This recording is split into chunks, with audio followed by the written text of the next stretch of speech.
Thanks for being with us, Lena. Obviously, a extremely heavy topic to go into the subject matter. I think you're good to speak on here, and appreciate you joining the show here. Social media already in focus. We've seen this in focus with a series of other recent mass killing shootings. It's hard to even describe what these incidents truly are. Terrorism in some cases. But we've seen social media play a big role. Often it's the first place police seem to go when they're trying to understand just what happened here. Let's check the social media feed. What do you say about the significance or the role even of the existence of social media in driving some of these incidents? I think when we look at the criminal profile of these mass shooters, many of them are actually very narcissistic. And when we look at the meaning of narcissism, that means there's no empathy, they're entitled, but they're very much attention seeking. And what social media has done is given them this platform to get all of this attention that they wanted. And that's why we see them actually posting about what they're going to do before they do it. We see them flashing their guns. This is all for attention. And this is why it's really important. You know, we try not to mention their name and show their picture too much, because this is where we're seeing a lot of copycat incidents coming into play here. I mean, their online profile, as you mentioned, so we look back in this sort of hindsight, so many indicators, so many signs, so many red flags. How can those be identified? I mean, the things you're describing, posting pictures with guns online, that's happening on a large scale. Not everybody's about to go shoot someone. In fact, 99% of them aren't. What can be done? How can these people be identified? Can they?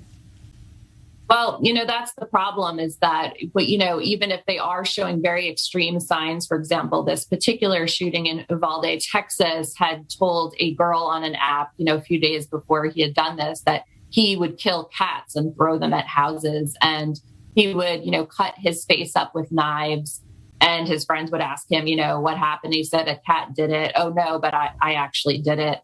And so, you know, he was showing signs of self-harm. He was showing signs of violence against animals.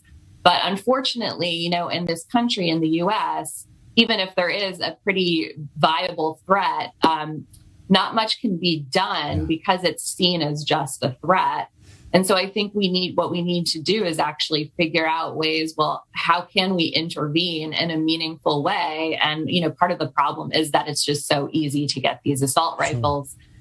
So is it artificial intelligence? Is there a layer that technology comes into this to sort of aid in discerning or maybe highlighting cases that the FBI needs to look at? Is that realistic? Yeah, I mean, I think that the AI and the technology now and the surveillance of social media is so sophisticated that you think they would be able to. But I think what the problem is, it starts to infringe on people's rights, is like there's such a fine line between, again, like what somebody actually doing something versus saying something. In fact, in the U.S., if, you know, somebody's having a mental health crisis and they threaten homicide or suicide, and then a mobile crisis unit shows up, if that person says, oh, I was just kidding, they will leave the scene. And so it's very hard to get people committed to, you know, mental health hospitals where they're inpatients and things like that. And so that's where we're seeing the problem. It's not easy to get people help. This may be unfair, and certainly in the wake of such a horrific incident, but to look at the social networks themselves, cyberbullying, is there something happening in these forums, in just being involved in these forums that is contributing to people sort of falling off the cliff? Yeah, 100%. I actually think when we see, as we go further with this case in Uvalde, we're going to see that bullying and cyberbullying has played a huge role in the motive.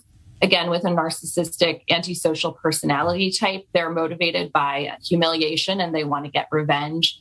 And so we've seen this with many of the other shootings by these men who are 18, 19, 20 years old. They have this revenge that they want to get. And in Uvalde, this particular shooter had been bullied. He had a stutter. He was bullied for his financial situation. One of his friends had spoken to the press and said, you know, he was pretty much cyberbullied and bullied constantly to the point where he started to socially withdraw. So I think that that's a huge trigger for people who already have these personalities that can, you know, explode in a fit of rage, and it builds up over time and it becomes really dangerous.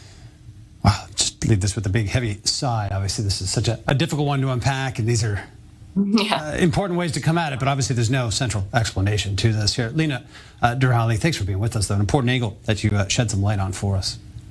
Thank you so much.